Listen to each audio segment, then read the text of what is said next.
आज संविधान दिवस है और आज हम संविधान चौक में खड़े हैं। हमारे साथ कुछ लोग हैं। मैडम, आज 75वां संविधान दिन आज सब साझा कर रहे हैं, तो इस पर आप क्या बोलना चाहोगे? हमें बहुत खुशी मिलती है 26 नवंबर को the constitution day of India में सेलिब्रेट करने के लिए। We are Indian firstly and lastly.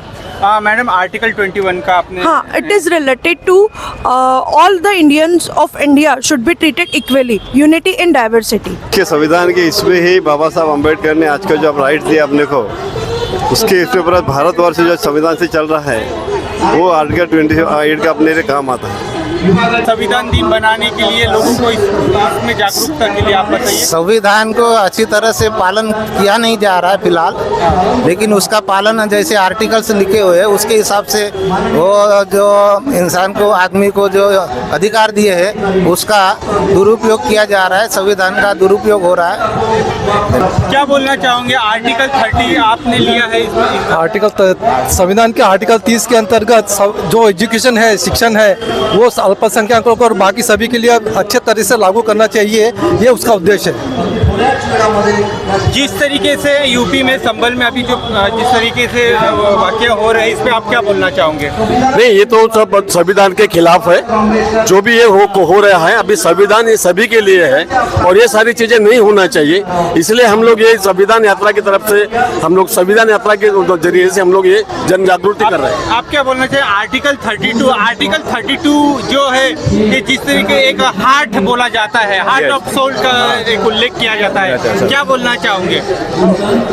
इसका सभी लोगों ने उपयोग करे और इसका सभी लोगों ने सम्मान करे। सुप्रीम कोर्ट के अंदर इसका रीट पिटीशन करने के बाबा साहब ने पूरे पावर दिए हैं, तो क्या बोलना चाहोगे? अच्छे से थोड़ा एक्सप्लेन। लेकिन वैसा हो नहीं रहा है, इसीलिए ये सब जन जागृति के लिए हम लोग रोड पे उतरे हैं। अगर संविधान ढंग से पाला जाए तो हमको रोड पे उतरने की जरूरत। आप क्या बोलना चाहोगे? जन जागृति के लिए आप रोड पे उतरे हैं, बोले।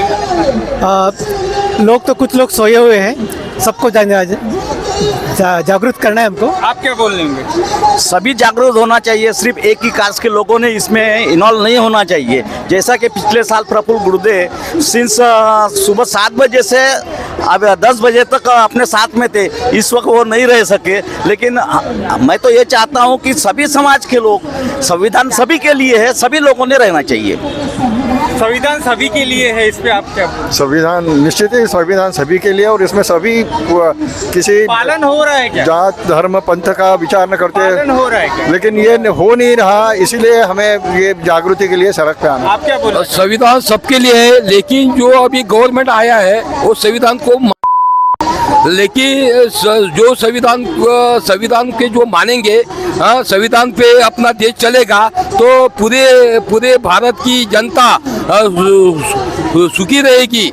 समता, प्रेम, ममता, न्याय सबको मिलेगा। और एक अपना भारत देश एक बड़ा राष्ट्र बनेगा और अपने जग में नाम रोशन करेगा। क्योंकि जो बाबा साहब ने जो 26 नवंबर 1949 में भारत को संविधान अर्पण किया, वो संविधान अपने देश में, अपने विश्व में सबसे बड़ा संविधान है ना। वो संविधान लिखने के लिए आप आर्टिकल 51 के बारे में थोड़ा बताइए। स्वतंत्रता है, बंधुत्व है, न्याय है। इसमें हम लोगों को सर्वधर्म समभाव, भाषा है सिर्फ धर्मनिरपेक्षता, धर्म पंथ जात पात का चौसर भाषा फेंकते, सांप्रदायिकता को दाव पर लगाते, सहिष्णुता सर्वधर्म समभाव की सिर्फ भाषा बोलते। कब तक चलता रहेगा ये खेल कपट छल का? ये देश का भविष्य क्या होगा कल का? ये देश का भविष्य क्या होगा कल का? आप क्या बोलें? देश के सत्ताधारियों द्वारा संविधान का उल्लंघन हो रहा है, जिसके विरोध में सारी पब्लिक ने खड़े होना चाहिए। जो बच्चे हैं 14 साल के नीचे वाले, उनको फ्री एजुकेशन होना चाहिए और कहीं भी उनकी बाल मजदूरी जो होती है वो बिल्कुल नहीं होना चाहिए। इस देश में संविधान का प्रचार और प्रसार चाहिए, वैसा हो नहीं पाया है और उसकी ज़रूरत है कि देश के हर नागरिक को संविधान के जो कंटेंट्स, संविधान ने जो हमें हक दिए हुए, अधिकार दिए हुए, हमारे कर्तव्य है, इसकी जानकारी जनता तक पहुँचाने की सख्त ज़रूरत है। गरीब रेखा के अंतर्गत जो बच्चे रहते हैं वो सही तरीके का उसका लाभ नहीं ले पाते और एक पैसे वाला इंसान उसको वो जगह पे आरटी के अंतर्गत जो भी है उस बारे में आप क्या कहना चाहोगे? सत्ताधारी पक्ष की ये जिम्मेदारी होती है, सत्ता जब उनको दी हुई है तो कल्याणकारी राज्य हमारा लोकशाही है, ये कल्याणकारी है, तो हर व्यक्ति का कल्याण कैसा हो ये सत्ताधारी पक्ष की जिम्मेदारी होती है। तो गरीब से गरीब और जो बच्चे हैं उनके और जो वृद्ध है इनकी भी पूरी देखभाल करना कल्याणकारी राज्य का कर्तव्य होता है। उसको निभाने में पिछली सरकारें अपयशी रही है और उसके ऊपर ध्यान देने की बहुत जरूरत है। बाबा साहब का संविधान आज लोगों को समझ में थोड़ा थोड़ा आ रहा है, तो और जो लोग नहीं समझ पा रहे उस पर आपकी क्या प्रतिक्रिया? जो लोग नहीं समझ पा रहे वो लोग ऐसे कार्यक्रम में आना चाहिए और उन्होंने ये इस कार्यक्रम का ऐसा लाभ लेके और प्रचार करना चाहिए। माहिती आहे की आज अमृत महोत्सव आहे त्याचे आपण सर्वांना संविधान दिनाच्या हार्दिक शुभेच्छा। आणि 1949मध्ये आमच्या कॉन्स्टिट्यूशनचे अडॉप्शन झाला होता, तो आता 75 वर्ष पूर्ण झालेला आहे। आणि यावर्षी महाराष्ट्र शासनाने एक नवीन उपक्रम घेतलेला आहे, घर घर संविधान हे कार्यक्रमाचं नाव आहे।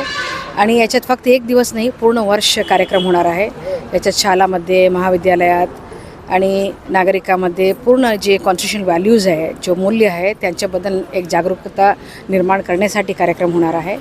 तो लोकप्रतिनिधीसाठी पण कार्यक्रम होणार आहे, कर्मचारी अधिकाऱ्यासाठी पण होणार आहे। तो हे आहे की जो आमचे राईट्स आहे, ड्युटीज आहे त्यांच्याबद्दल अजून एक चांगल्या पद्धतीने एक जागरूकता निर्माण करण्यासाठी आणि संविधानाच्याबद्दल यंग लोकांमध्ये जे चर्चा झाली पाहिजे आणि त्याच्यामध्ये एक जागरूकता निर्माण करायला पाहिजे म्हणून एक कार्यक्रम आहे। प्रत्येक जिल्हाधिकारीच्या खाली एक समिती करण्यात आलेला आहे आणि राज्यस्तरात मुख्य सचिवांच्या अध्यक्षतेखाली एक समिती आहे आणि याचे कार्यक्रम, चर्चासत्र, स्पर्धा आहे वगैरे पूर्ण वर्ष घेण्यात येणार आहे। तो यावर्षी अमृत महोत्सव एक चांगल्या पद्धतीने आम्ही सगळे मिळून साजरा करूया।